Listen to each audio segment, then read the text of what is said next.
Hi, I'm Mike Bellevue.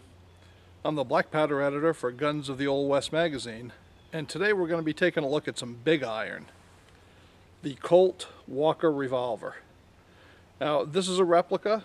It was made by the firm of Army San Marcos in Italy. They're no longer in production, but the firm of Uberti in Italy makes these, and they're imported by Dixie Gun Works and plenty of other stores around the country.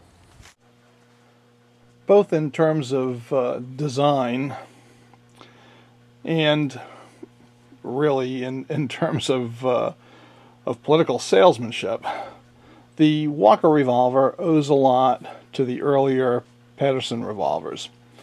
And you probably all know the story, but on the 8th of June in 1844, Captain Jack Hayes, along with 14 of his Rangers, got into a battle with 80 Comanche warriors.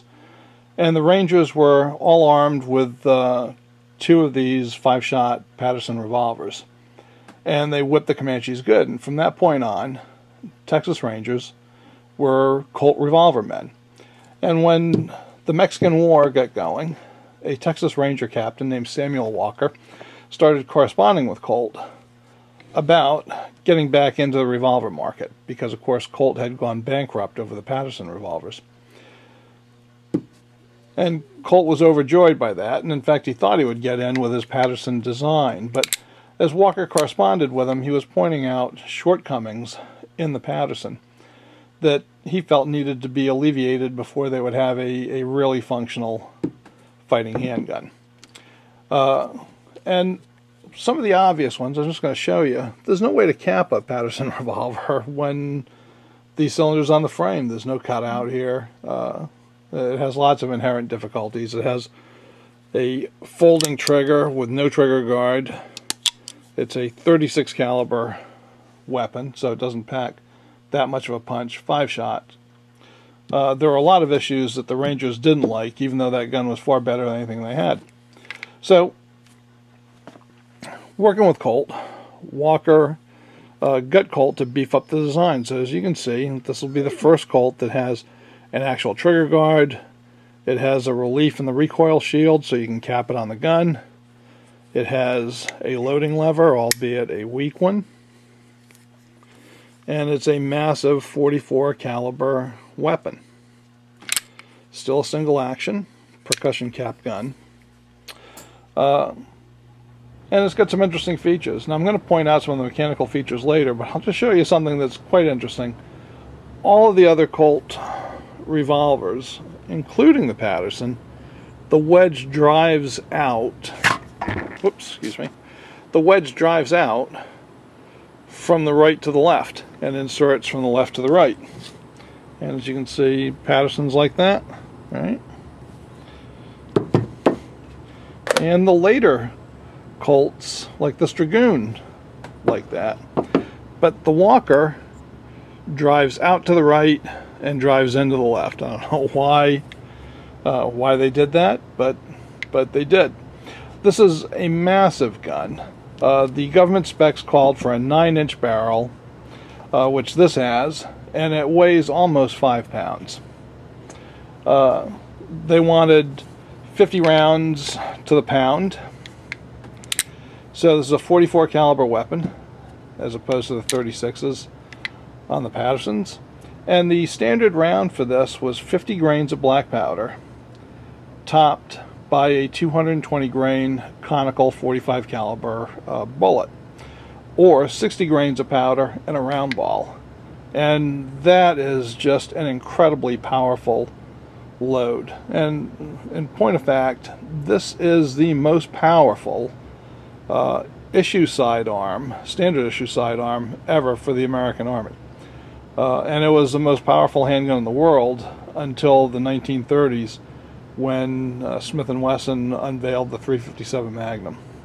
So it's an incredibly powerful gun. And we're going to show you some of the internal differences between the Walker model and the later Colt cap and balls. And then we'll go out and we'll shoot it. The Walker looks much more like later Colt cap and ball revolvers than the Patterson did. But it's kind of transitional in its lock work, and it has a few really distinct differences from the later guns. And I'm just going to show you a couple of the more obvious ones. I've got a 3rd Dragoon model right here, and we're going to take a look at the cylinder first. As you can see, this has the square slots with the leads that allow the bolt to kind of catch there and then roll in. And on the Walker cylinder, what we have are these oval slots with no leads, much more like what we saw in the Patterson.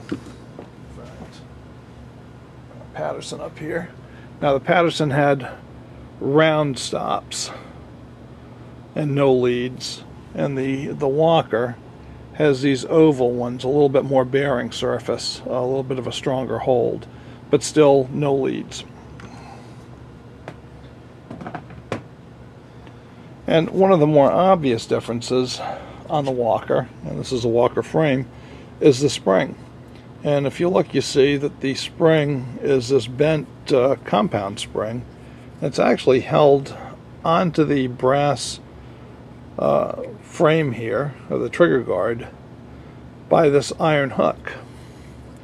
And that's quite different from all the subsequent Colt revolvers. We'll just pull the Dragoon out again. As you can see, that has a leaf spring that's attached by a screw to the trigger guard, and this is the way Colts went right up through the single action Army revolver of 1873.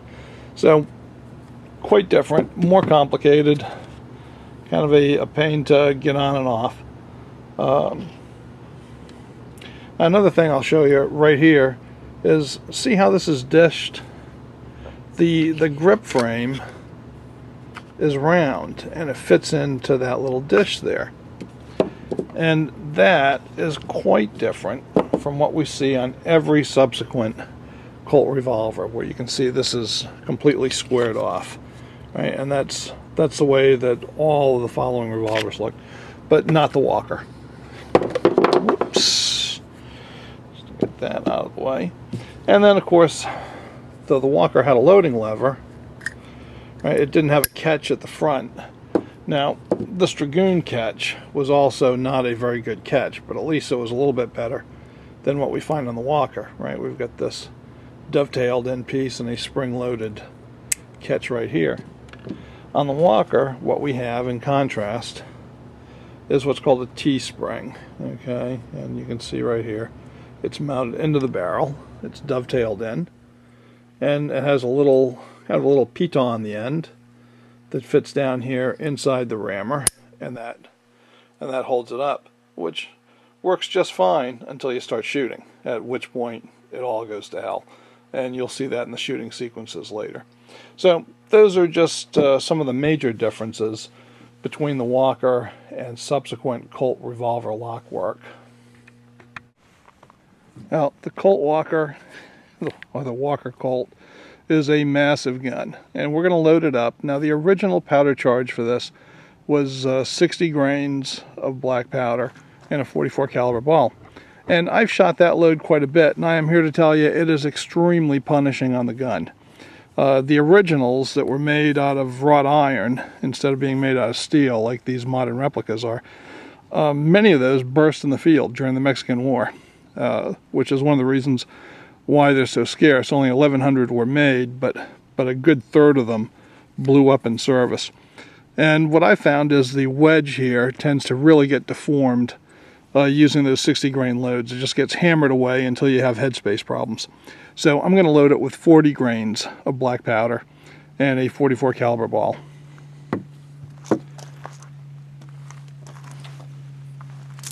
So take our handy dandy powder measure, set it for 40 grains, and I'm going to fill it up from this flask, and we'll just get a good load in there.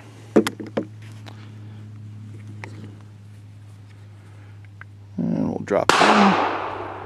I mean, this loads very conventionally, just like most black powder revolvers. Going to take a 454 ball, pop that on, and then rotate it under the loading lever and set it on home. Now the loading lever is not secured by a latch at the front of the barrel. It's secured by this weak T-spring over here. And these things do tend to come down under recoil. So this is a 6-shot gun, but we are going to load it with 5 for safety's sake, and then we'll take it out and shoot it. Got all 5 chambers loaded with balls. For the next step, I am going to grease the chamber mouths with black powder lube, which is beeswax and lamb's tallow. And a lot of people would use a felt wad underneath the ball, and I do that sometimes myself, but I also like to lube them, and that keeps the bullet lubed on its way down the barrel. So I'll just do all 5 and then we'll be ready to go.